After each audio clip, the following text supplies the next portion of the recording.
Hello, good evening everyone. So welcome to our bedtime devotional for girls. So ani ana po ta sa ika-day 247 sa ato ang devotional. So today is Wednesday, September takaron 25, 2024. So God is good all the time, and all the time God is good. So ang atong topic karon is everybody needs to hear kind words. So ang word nga na dinhi as nasa 2 Timothy chapter 2 verse 16. Ingon dinhi, avoid irreverent empty speech, for this will produce an even greater measure of godlessness. Godlessness. So sa Bisaya pa, likay ang binuang og dili Diyos nun nga lantugi nga mas makapahilayo lamang sa mga tao gikan sa Dios. So ang Ginoo magapanalangin sa iyang pulong. Lord, we are nothing without you, Lord. We glorify your name. Ikaw ang among Ginoo, Lord God. Ikaw ang tag-iya ni ining tanan. Ikaw ang hari, Lord God, sa amuang kinabuhi. Lord, panalangin ang imuhang pulong o ikaw magapuno ka namo sa imuhang balang espiritu, sa imuhang kaalam ug kahibalo nga makasabot kami sa mensahe nga imong ipadayag dinhi kanamo. Mutabangi kami pag-apply niini, Lord, sa among kinabuhi. Og I pray, Lord God, nga daghan ang mga paminaw nga kini nga paagi, Lord, para sa imong kahimayaan aron daghan pa ang mga katawhan nga maka-ila diha sa tinuod nga Ginoo nga angay tuuhan og saligan. Lord, increase pa ang pagtuo diha kanimo. Ikaw ang among Ginoo, dalaygon ka, Lord, sa katapusan uban ni kami sa amuang pagtuon sa imong pulong. Sa ngalan ni Jesus. Amen.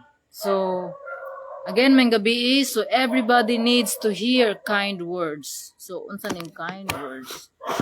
So, ingon sa ato ang gibasa, atong basahon ni sa Bisaya nga, likayi ang binuang, og dili Diyos nun nga lantugi, nga mas makapahilayo lamang sa mga tao, gikan sa Diyos. So, your words can help other people or not. So please make sure that you're the kind of you're the kind of person who says helpful things, not hurtful things. So even sa mga bata, makastorya pod og sakit, ug sa mga dagko pod kita, you'll feel better about yourself when you help other people feel better about themselves. So kani ato ang pulong, ato ang magawas gito sa atong baba, we are accountable to God. So morning everybody needs to hear kind words. So do you like people to say kind words to you? Of course you do. And that's exactly how other people feel too. That's why it's so important to say things that make people feel better, not worse. Everybody needs to hear kind words, and that's exactly the words they should hear from you. So let us find words to say that are helpful. So kanang makapadasig nga mga pulong. So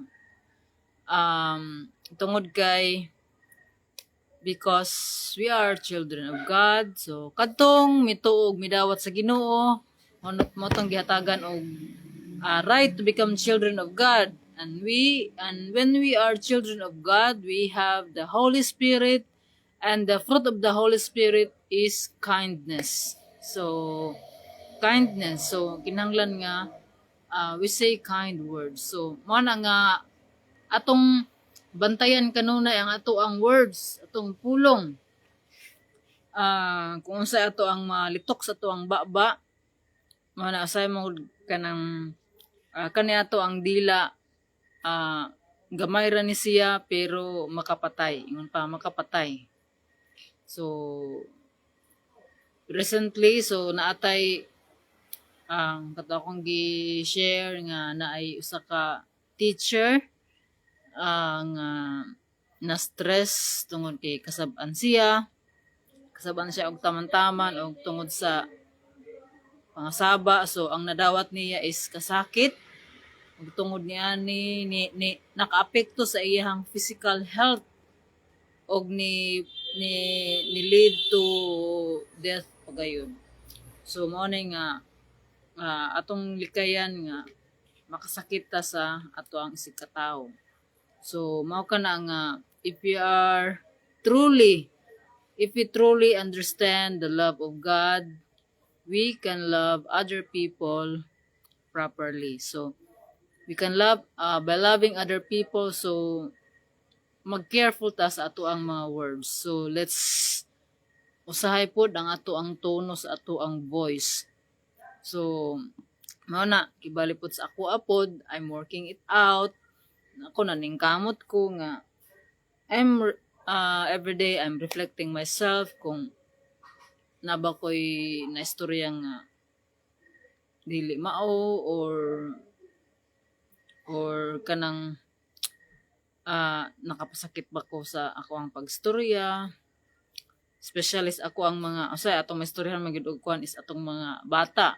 Ang mga bata kay badungon man lagi, so mao na nga daghan tag mga storya nga dili mao. So mao ni nga ang mga bata kuan kay ni sila kanang very honest ni sila. So mastorya gid ni sila og tinuod.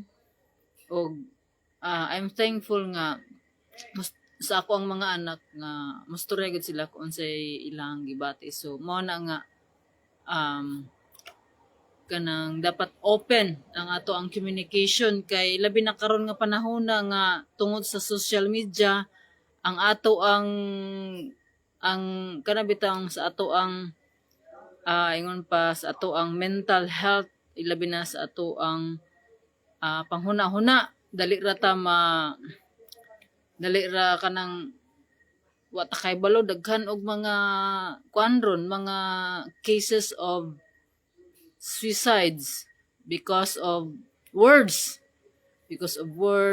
kanang bitang nastorya tapos uta kay balo nga nasakitan na dia ito tapos giluom-luom tapos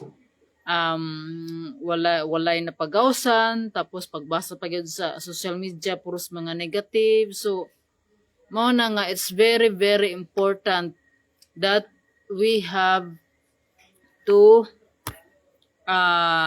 be dependent on God's word. We must be rooted on the word of God.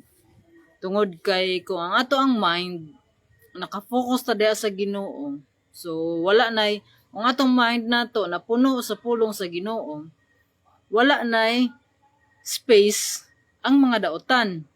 Kay diri magud na sa mind ang battle between good and evil. So mao na siya ang pamaagi karon. So diri sa ato ang mind ato ang kuan og dili pug ko exempted ana. So daghan din mga worries, mga stress, mga unsa pa bang nang mga hunahunaon nga kuan mga depressed ka na kay gusto buhaton pero wa na buhat di eto mura kag wa nakapasaylo, miski imong kaugalingon wa na pasaylo.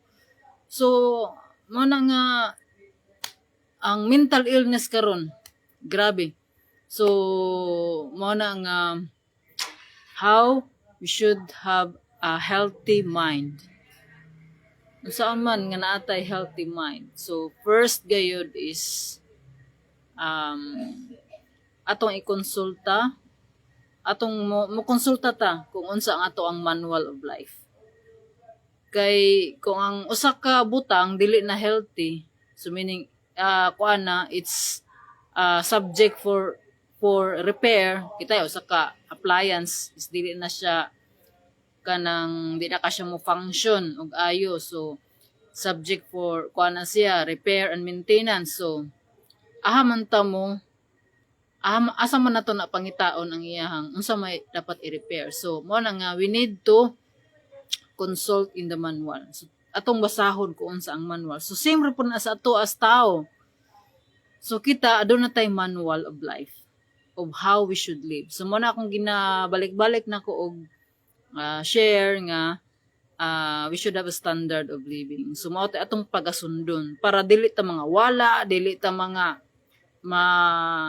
dili ta malimbungan, dili ta ma-deceive sa kaaway.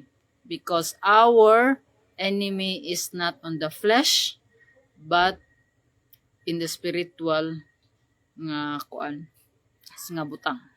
Spiritual ang ato ang enemy. So daghang pamaagi ang devil, ang enemy nga makuanta, ma-distracta, nga nang gusto man i-distract. So there's something sa atoa nga gusto kuhaon sa enemy. Gusto sa enemy nga i-disconnecta sa Ginoo. Kung muna siya nga usay ang attack sa enemy is grabe na ang mga mga atake, mga trials, mga challenges tungod kay gusto sa enemy, sa devil kuhaon ang naa sa atoa, kuhaon ang atong connection with God. So gusto man sa devil nga walay makaadto sa Ginoo. So mao na nga if we are very very careful, so we must study the word of God and apply everything written in it, and God will give us success. So let's commit our life to God. So commit your works, your activities, your life to God, and He will give you success. So ingon sa pulong sa Ginoo, ayaw kalimti ang basahon sa balaod, tun-an mo kini, basahon tun-an mo kini adlaw o gabi. Kay kung dili gani ta magbasa sa iyang pulong, so lahi na nga to ang matun-an, because every day, every hour, every moment is a learning. Is a learning process. So unsa may atong ma-learn kung sige ra ta og wala ta nakabasa o nakatuon sa pulong sa Ginoo, kung unsa may atong ma-learn. So ang mo yun ka, go with the flow. So go with the flow kung unsa ang kuan ron, kung unsa ang trend ron karon, miski dili sakto mo kuan ka, mo follow ka sa ilaha. So mao na nga ingon sa pulong sa Ginoo nga bag-uha ang inyong kaugalingon. Ingon diri, ayaw kamo pahiuyon sa pamataasan ni ining panahona. Ipabag-o hinuon sa Dios ang inyong panghuna-huna. Pabag-o hinuon sa Dios ang inyong kaugalingon pinaagi sa pagbag-o sa inyong panghuna-huna aron masayran ninyo ang kabubuton sa Dios, unsay maayo, hingpit og makapahimuot kaniya. Because if we truly understand our purpose diri sa kalibutan, so mao na nga we are here to glorify God, not ourselves. So glorify God in all things, to love God with all our heart, soul, mind, and strength, and to love our neighbor as we love ourselves. So seek first the kingdom of God and His righteousness, and everything else will follow. So mao kana nga sa ato ang paghigugma diha sa Ginoo, so we can say to other people kind words, kind and helpful words nga makapadasig, nga dili nga maka-down, makahatag og kuan, makapalayo sa Ginoo.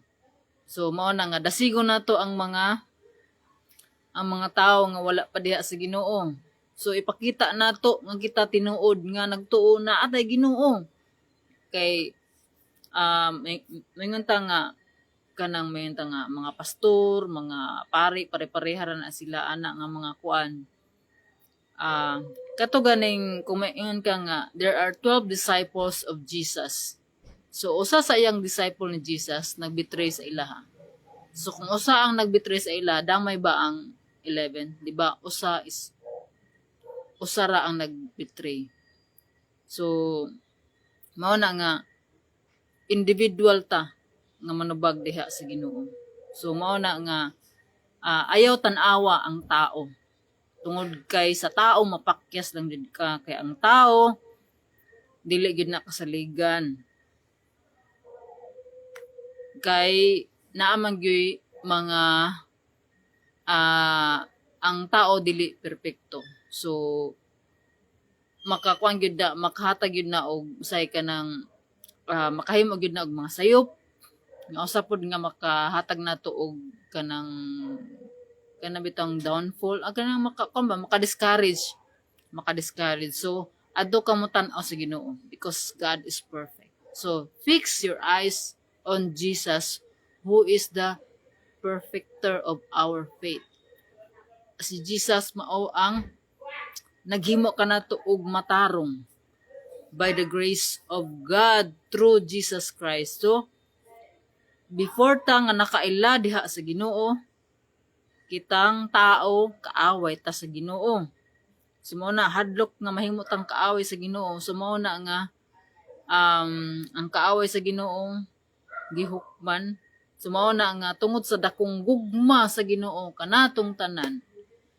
Because of the love of God, for God so loved the world that He gave His only begotten Son, who is Jesus, that whoever believes in Jesus will not perish but have eternal life. The promise of God is eternal life, but we have to believe in Jesus. Believing in Jesus is accepting Him as our Lord and Savior and committing our lives to God, committing our lives to Him. So by the moment na atong gidawat si Jesus as our Lord and Savior, God give us His Holy Spirit. So ang Holy Spirit mao nay motabang kanato to do the work that God wants us to do. So from that moment nga atong gisurrender ang atong kinabuhi sa Ginoo, gitagaan tag kalinaw sa Ginoo. Og ang Holy Spirit mao nay mag-convict sa ato nga biyaan ang mga sala, mag-repent, maghinulsol, mag-repent ug mo-follow kang Jesus sa Ginoo. Jesus is the way, the truth, and the life. So, ingon sa pulong sa Ginoo, in the beginning there was a Word, and the Word was with God, and the Word was God, and the Word became flesh and dwelt among us, which is Jesus. And the Word is Jesus. So, kini yung pulong, mao si Jesus. So, mingon ta nga, magpaduol ta sa Ginoo. So, we need to read, study the Word of God day and night. So, God can kanang gingon sa Ginoo nga give us success. Kanang dili nga success nga ato ang success diri sa kalibutan. Success in health, in wealth, in spiritual. So, mo kini nga kinatong topic karon, everybody needs to hear kind words. So, the fruit of the Holy Spirit is love. What is love? Love is patient. Love is kind. So, mao kini nga kung usata ka tinuod nga nagtuo sa Ginoo, naagid ang gugma, magpatigbabaw gayud ang gugma. Mao na nga kanang mga tag martir kay nga tao, no, it's because of the grace of God. Ang ubang tao dili makasabot. Tungod kay ang ilahang mga mata, mga dunggan, sampungan sa kaaway. So only God can makuha ng tap-tap kung mutawag ta sa Ginoo. Kung atong mo response ta sa tawag sa Ginoo. So God is calling us, everyone. God is calling everyone nga mabalik sa iya. So karong panahon na kung atong makuan ang balita, daghan ang mga balita nga dili maayo. Kung sa kuan pa, daghan pod ang balita nga maayo. dili lamang na ibalita. Kay kung maayo na gani ang ibalita, ingon pa boring. Ingon pa boring. Boring ang maayong balita. Pero kaning maayong balita sa Ginoo, dili gyud niya siya mahimong boring for those who love God. So morning God causes all things to work together for good to those who love God according to His purpose. So everything nga nahitabo kanato adunay kini katuyuan ang Ginoo sa kanatong tanan. Walay swerte, walay malas because in God's economy there's always a reason behind. So it's for our good and for our good to mold us, to develop ourselves, to develop our character, mahimo tang sama ni Kristo. So kung unsa ang gipakita nga attitude ni Christ while He was on earth, sumawa ka na ang ato ang sundon. So niani si Jesus for us to naay model because Jesus lives on earth without sin. So ingon sa pulong mo na, ingon sa pulong sa Ginoo mo na basa-basa pud ta. Kung akong basahon diri sa 2 Timothy chapter 2 verse 14 ingon dinhi ang pahinamdumi niini ang katawhan og pahimangnoi sila atubangan sa Dios sa dili pagpakiglantogi bahin og mga pulong kay dili kini makaayo kun dili makadaot lamang sa namati paningkamuti pag-ayo nga ang Dios mahimuot kanimo ingon nga alagad nga wala ikaulaw ang iyang trabaho sa usa ka alagad nga nagtudlo sa kamatuoran sa hustong paagi.